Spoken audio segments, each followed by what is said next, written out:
तर आज आपण नागपंचमी स्पेशल गव्हाची खीर बनवलेली आहे, जी की अगदी पारंपरिक पद्धतीने बनवलेली आहे. असं म्हणतात की नागपंचमीच्या दिवशी काही ठिकाणी काही चिरत नाहीत, कापत नाहीत किंवा गॅसवरती तवासुद्धा ठेवत नाहीत. मग अशा पद्धतीने वेगवेगळे पदार्थ केले जातात. तर आज आपण सुद्धा अगदी झटपट तयार होणारी मस्त अशी पारंपरिक पद्धतीने गव्हाची खीर बनवलेली आहे, जी की अप्रतिम बनून तयार होते.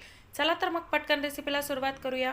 नमस्कार, कुक विथ मनीषा यूट्यूब चॅनलमध्ये तुम्हा सर्वांचं खूप खूप मनापासून स्वागत आहे.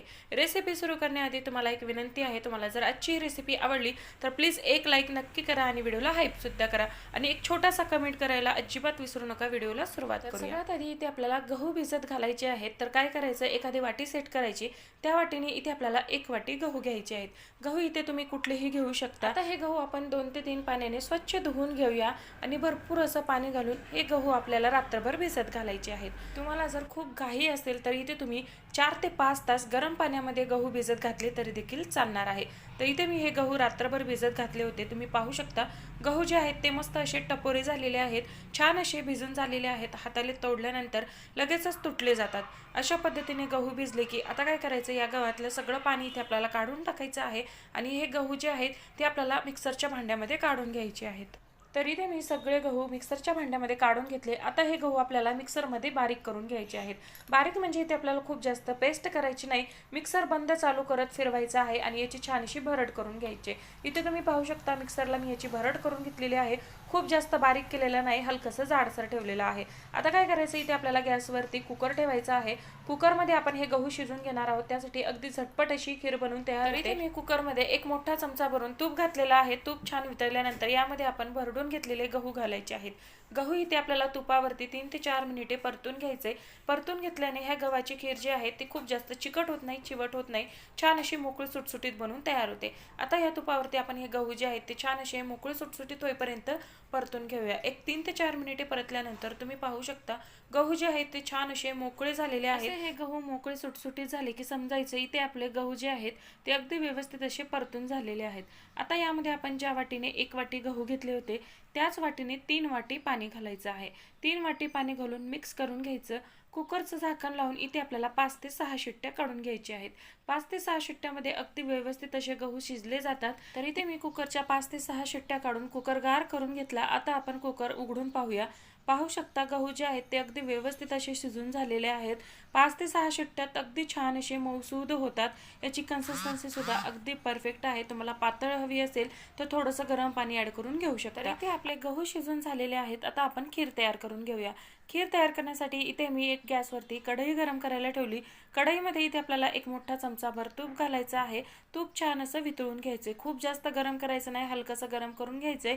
तूप गरम झाला की यामध्ये थोडेसे ड्रायफ्रुट्स आपण तळून घेऊया. इथे मी थोडेसे बदामाचे काप आणि अख्ख्या काजूचे 2 तुकडे करून घातलेले आहेत. याला आपण हलक्याशा सोनेरी रंगावरती परतून घेऊया. तिथे आपले काजू आणि बदाम छान असे हलक्या सोनेरी रंगावरती परतून झालेले आहेत. 2-4 काजूचे तुकडे आपण बाजूला काढून घेऊया, म्हणजे गार्निशिंगसाठी इथे आपल्याला वापरायला येतील. तिथे आपले काजू बदाम छान सोनेरी रंगावरती परतून झाल्यानंतर यामध्ये इथे आपल्याला 2 ते 3 चमचे सुकं किसलेलं खोबरं घालायचं. तुम्हाला हवं असेल तर यामध्ये तुम्ही खोबऱ्याचे मोठे तुकडे करून सुद्धा घालू शकता. मला मोठे तुकडे नाही आवडत, त्यासाठी इथे मी किसलेलं खोबरंच घातलेलं आहे. आता हे खोबरं सुद्धा इथे आपल्याला हलक्या सोनेरी रंगावरती परतून घ्यायचंय. सुरुवातीलाच घातलं नाही, कारण सुरुवातीला घातलं तर ते करपलं गेलं असतं. त्यासाठी हलक्या सोनेरी रंगावर परतून झालं का लगेचच यामध्ये आपल्याला शिजवून घेतलेले गहू ऍड करून घ्यायचे आहेत.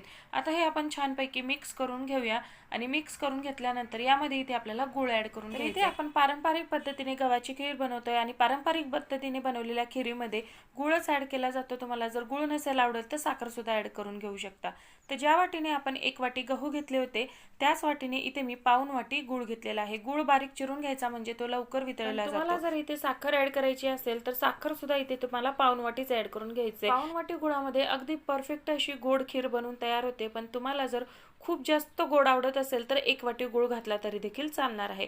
गुळ घालून मंद आचेवरती छान असा गुळ वितळेपर्यंत आपल्याला ही खीर शिजवून घ्यायची आहे. गॅसची फ्लेम अगदी कमी ठेवायची, कारण गॅसची फ्लेम जर तुम्ही वाढवली गुळ जो आहे तो तळाला चिटकू शकतो. त्यासाठी अगदी मंद आचेवरती इथे आपल्याला हा गुळ वितळून घ्यायचा आहे. एक 10 ते 15 मिनिटानंतर तुम्ही पाहू शकता गूळ संपूर्ण वितळलेला आहे. अगदी सुंदर अशी ती आपली गव्हाची खीर बनवून तयार झालेली आहे. अगदी परफेक्ट कन्सिस्टन्सी आहे. तुम्हाला जर पातळ हवी असेल तर थोडंसं पाणी ॲड करून घेऊ शकता. आता सगळ्यात शेवटी यामध्ये इथे आपल्याला हलकीशी भरट केलेली बडीशेप ॲड करायची आहे. बडीशेपमुळे ही खीर चवीला खूप सुंदर लागते, त्यासाठी नक्की ॲड करा. त्याचबरोबर वेलची पावडर घातलेली आहे आणि अर्थातच गुळाची खीर आहे म्हटल्यावर थोडंसं जायफळ सुद्धा इथे आपल्याला किसून घालायचं आहे. गुळाच्या कुठल्याही पदार्थामध्ये जायफळची चव खूप सुंदर येते. हलकंसं जायफळ सुद्धा किसून घातलं. संपूर्ण साहित्य मिक्स करायचं आणि इथे आपली मस्त अशी नागपंचमी स्पेशल पारंपरिक पद्धतीने गव्हाची खीर बनवून तयार झालेली आहे. नागपंचमीलाच नाही तर इतर वेळी सुद्धा ही खीर तुम्ही करून खाऊ शकता. खूप सुंदर लागते. तर इथे आपली खीर तयार झालेली आहे. आता आपण सर्व करून घेऊया. तर इथे मी ही खीर सर्व करून घेतलेली आहे. पाहू शकता किती सुंदर अशी दिसत आहे. तुम्हाला जर ही खीर खाताना दूध आवडत असेल तर दूध टाकून नक्की खा, खूप सुंदर लागते. आता यावरती मस्त अशी गरमागरम खीरवरती तुपाची धार सोडायची आणि लगेचच खायला घ्यायचं. खूप सुंदर ही खीर बनवून तयार होते. तर या नागपंचमीला तुम्ही सुद्धा माझ्या या पद्धतीने ही पारंपरिक पद्धतीने गव्हाची खीर एकदा नक्की ट्राय करून पहा. खीर मंदिरामध्ये प्रसादासाठी सुद्धा बनवली जाते. तर नक्की ट्राय करा. कशी वाटली रेसिपी कमेंटमध्ये नक्की सांगा. आवडली तर लाईक, शेअर, सबस्क्राईब करा आणि व्हिडिओला एक कमेंट करायला अजिबात विसरू नका. आणि व्हिडिओ आवडला तर व्हिडिओला हाईप सुद्धा नक्की करा. पुन्हा भेटू मस्त अशाच एका छानशा रेसिपी बरोबर.